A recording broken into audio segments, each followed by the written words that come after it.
Margie. Well, it's about time you showed up. What took you so long? Oh, I had a little business with the government. Okay, so I had to stop by the unemployment office and pick up my check. Your last one, Freddie. I've got it all figured out. You'll never have to go there again.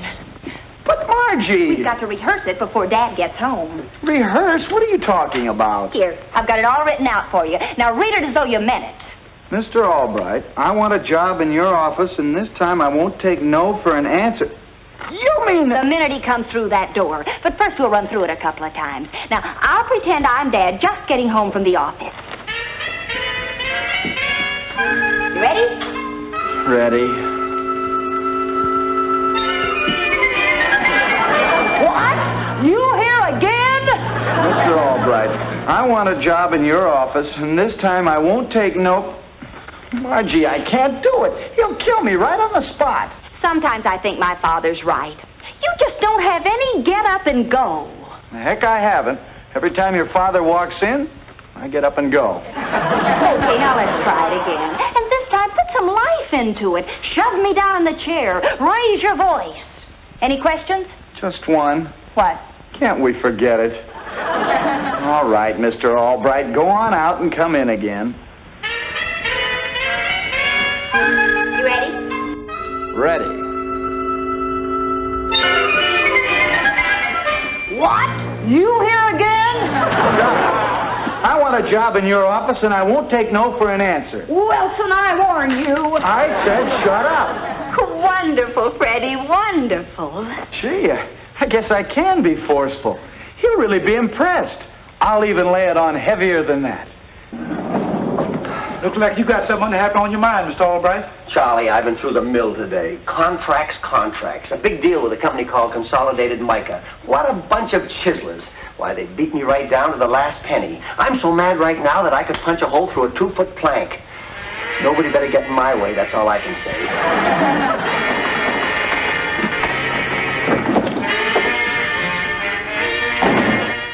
Here he comes. Get ready.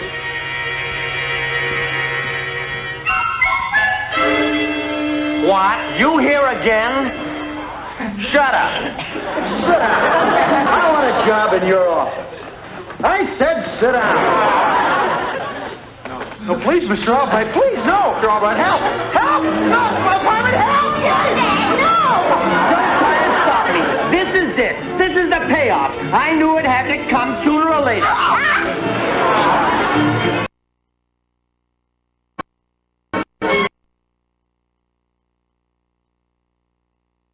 Oh, Dad, honest, I made him do it.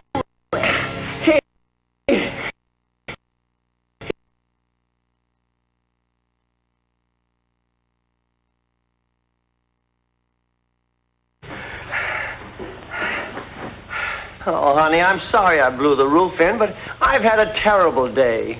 But even on a good day, I think I could do that goon in. You're just against him. Oh, forget about Freddie. I'll tell you what.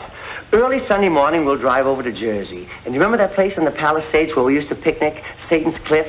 I want to talk about Freddie, not about Satan's Cliff. Oh, Margie, honey, give him up. He'll never amount to anything. He completely lacks the essential ingredient. What's that? Gumption, that's what. Look what just happened now. If he'd have stood his ground, would I have been able to say, as I can now, he's a coward? No. If he'd stood his ground, I'd have had to say, that boy has gumption. You mean you wouldn't have hit him? Of course I'd have hit him. Right square in the mush. But I'd have to admit that boy had gumption. Gumption. So all I have to figure out is how to give Freddie the gumption he needs. I read a book the other day. It was about a man and a woman. Oh? Well, what about them? In the first 10 pages, they kissed 20 times. What's that got to do with gumption? Nothing. But I just can't get it off my mind. I put it on my library shelf under M for mule. I got such a kick out of it. Please, Mrs. Odette, think about Freddie. Oh, well, now what was that old story? Oh, yes, about a man who was a coward. And one day a friend gave him a vest and told him it was bulletproof. Again, I ask, what's that got to do with gumption?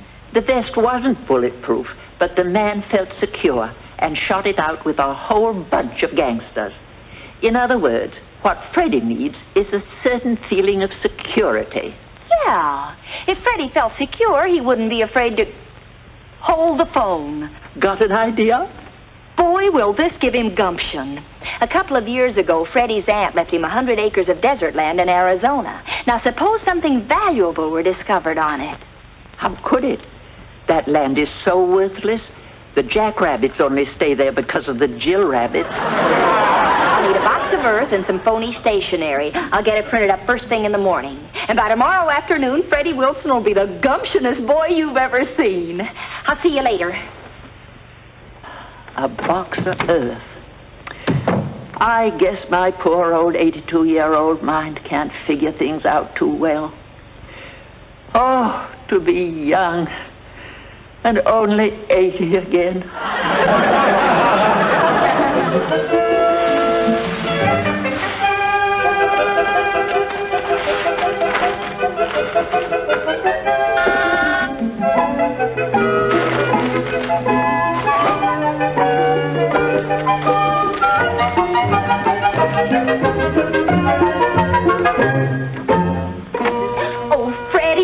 You hurried over. I've never heard you so excited on the phone before. What's up?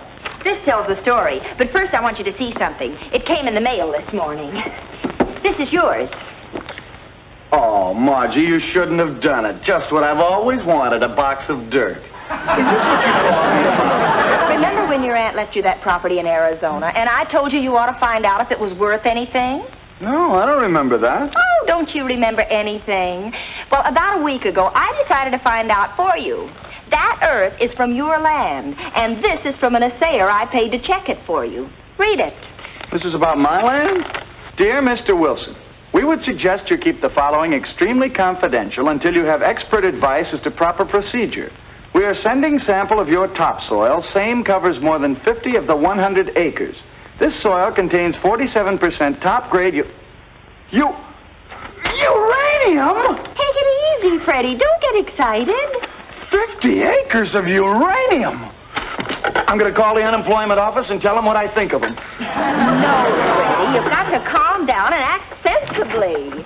Yoo-hoo! Margie! Come on in, Mrs. Odette. Margie, do you realize what this means? I'm a trillionaire. I think I'll buy New York. Oh, I see you've told him the good news. Mrs. Odette, I've always wanted to do something nice for a sweet old lady. Is there anything you'd like? I'm not sweet and I'm not old. I'm so young, I help Boy Scouts across the street. Oh, he didn't mean anything, Mrs. Odette. I'll bet you could get a job in my father's office now. Your father's office? Who wants to work for a cheap little outfit like that? I think I'll buy up all the automobile factories in Detroit and make just one car, the Freddie. And I think I'll buy my mother that island she's always liked, Bermuda. Freddie, you've got to calm down. Careful, girl. You're touching an aristocrat. Listen, Freddie Wilson, you wouldn't feel so big if it hadn't been for me, so pipe down and listen. The rich can afford to be understanding. What is it, child?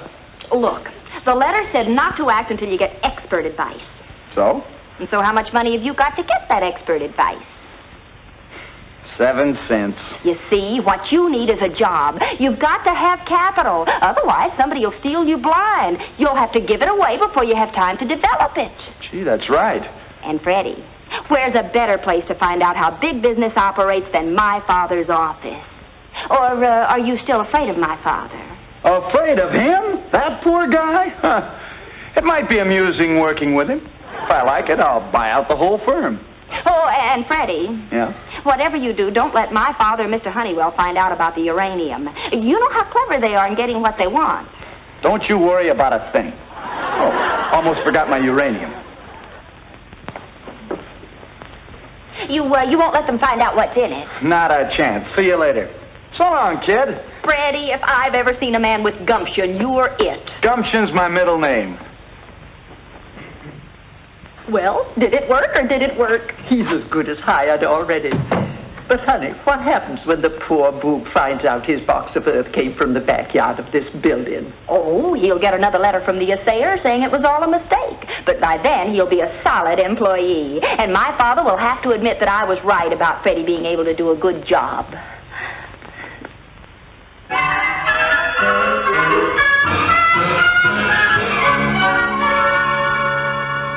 Hey, I'm a boy. Oh, thanks, Mr. Honeywell. I've already told Ed Whitlock that we're all set on this end for the consolidated mica deal. Fine. You've done a good job. You've worked hard. I'll be in my office.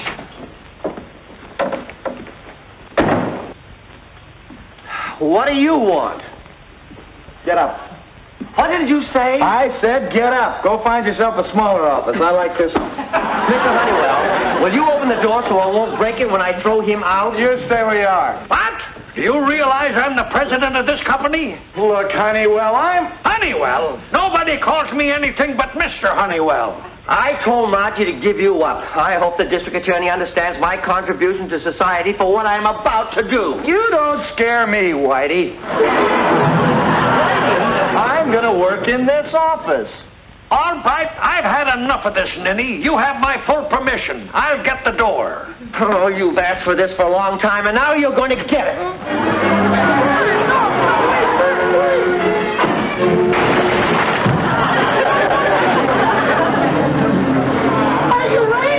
My uranium, it's spilled all over.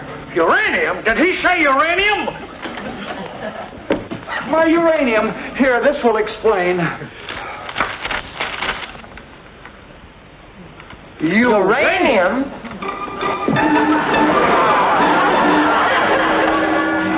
All right, don't waste a grain of it. You wanted a job with us, son? You don't want me. Oh, now, whatever gave you that impression? You only like me now because I have 50 acres of uranium. Why, Freddie Wilson, how can you accuse Mr. Albright and me of being mercenary? Why, we always liked you, my boy. Always. I've wanted to ask you this question for a long time. Will you come and work with us, please? Gee, you really mean it, Mr. Albright? Oh, come into your office, Freddie, boy.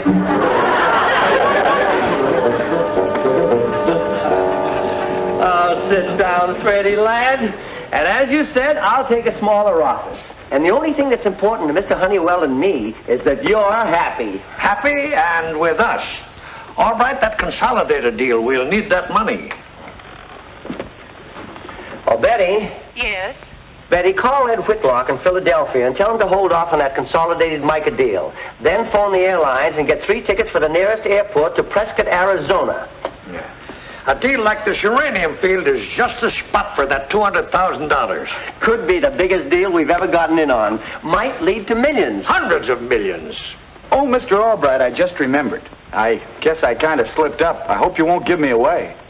Give you away on what, Freddie, my lad? It isn't too important, but I wouldn't want Margie to get sore. Margie? What's Margie got to do with this? Well, it's nothing, really, but I wouldn't want her to find out about it. You see, she didn't want me to tell you fellas. Understand, George? Vern?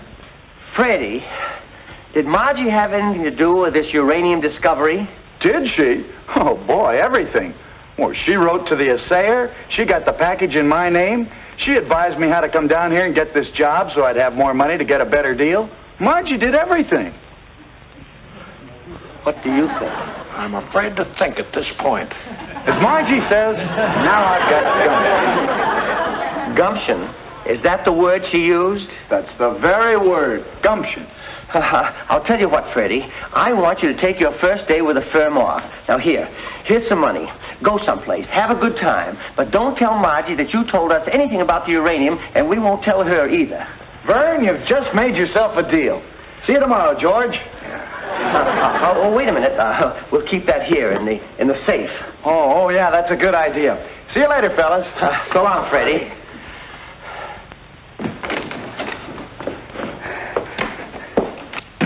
I could tell you had an idea. What is it?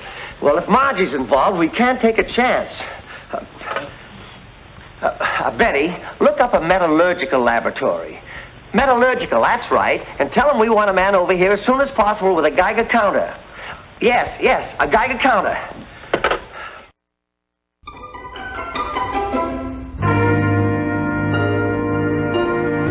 Nothing? Isn't radioactive at all? Sorry, gentlemen.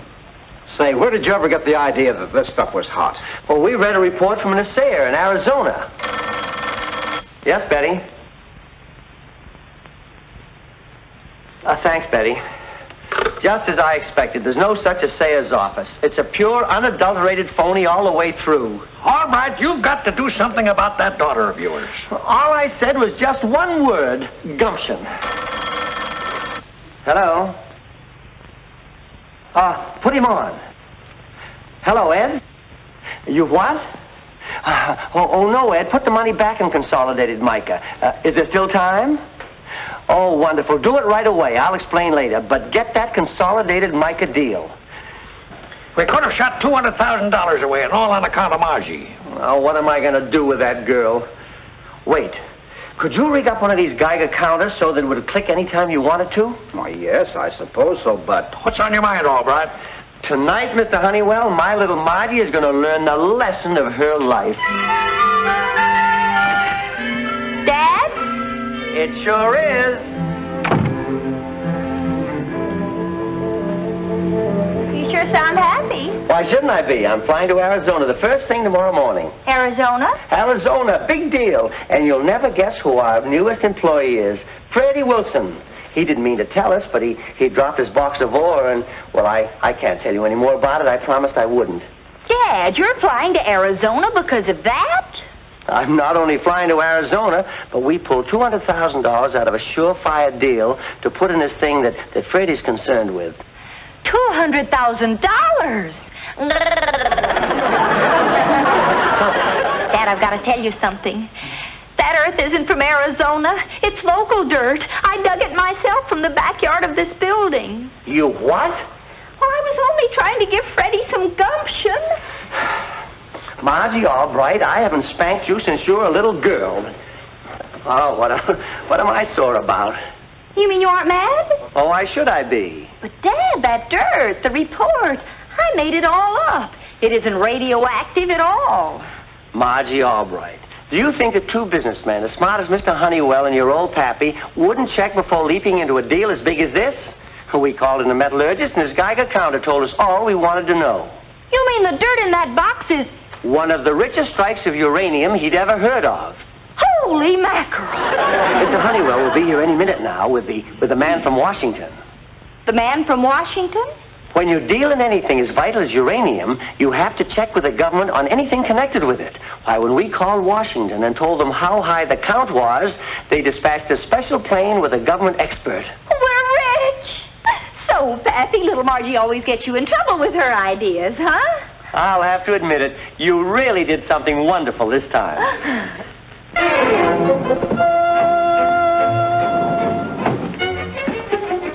Sure you got everything straight? I think so. My little Geiger counter is about to play the gag of the year on Mr. Albright's daughter. I guess you know what to do. Don't you worry, Mr. Honeywell. I'll make it look good. Come in. It's probably Mr. Honeywell, the man from Washington. Oh, wait, Dad. Naturally, I'll expect to be president of the company, but you and Mr. Honeywell can be vice president. Okay, baby. Hi, Vern. Hiya, Margie. This is Professor Wessler from Washington. How do you do, sir? How do you do? Hi, Professor. I'm Mr. Albright's daughter. I made the discovery. Well, if what Mr. Honeywell tells me is true, you're to be congratulated. Say, that must be hot ore. My counter is clicking already. Where is it? It isn't here. It's in our safe at the office. Well, if it isn't here, what's my counter picking up? It's coming from you. Why would it come from me? Good heavens. What's the matter? Something wrong? Stand back from there. Oh, what's wrong with me? Did you say you made the discovery? I dug it up with my hands. You shouldn't have done that. You've got uranium poisoning. Uranium poisoning? Well, what does that mean? That means that you'll have to be taken to the government experimental hospital in Washington. They'll put you in a lead-walled room to protect others. Until what? Until the end. My baby. My poor baby. That means you'll never be able to touch her again. Oh, Dad! I'll get it. I had so little time to talk with my friend. Hello?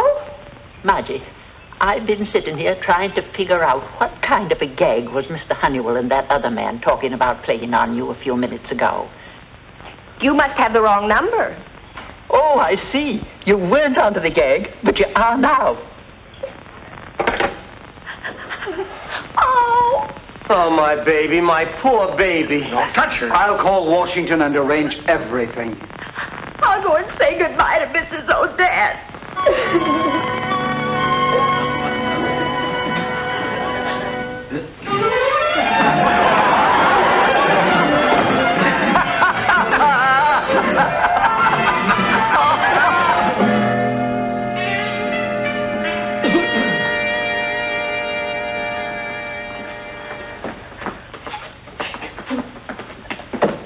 You did a wonderful job. Thank you. You run along now so Albright and I can really light into her when she comes back. What's that?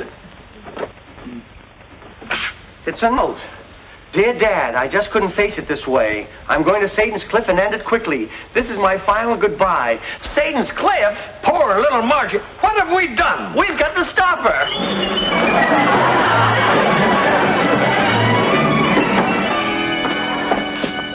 And now a little bonus for them.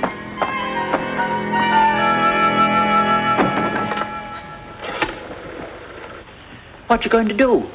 Hello? Get me the New Jersey State Police. Police? The man in the book was a policeman. Crazy copper. Hello? If you'll go to Satan's Cliff, you'll find 3 lunatics there looking for an imaginary girl they're trying to convince isn't radioactive. That's what I said. Well, I said they were lunatics.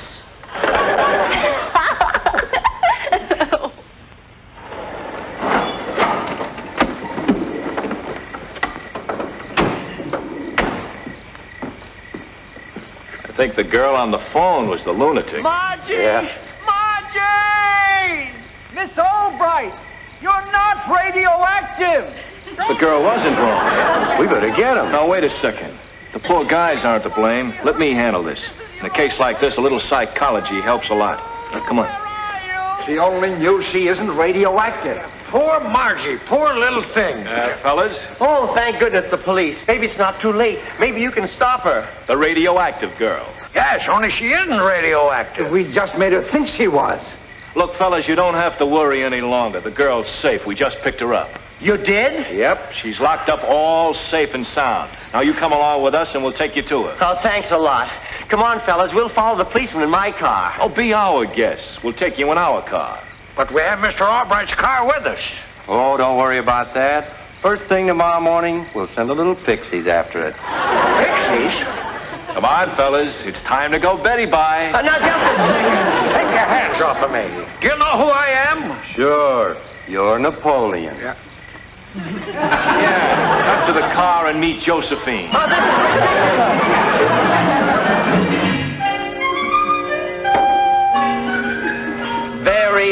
Very funny indeed. Well, they only kept you overnight. Now, you listen to me, young lady. If you ever do a thing like that again, Margie Albright. Morning, Margie, my girl. I told my tailor about my good luck, and he gave it to me on 100% credit. Did you tell the kid here about our little merger, Vern? Get out of here. But, Vern. Get out. But, Vern, you, me, George, my uranium. Go, Freddie, go on. Practically the richest man in the world, and he still throws me out. This place confuses me. It really does.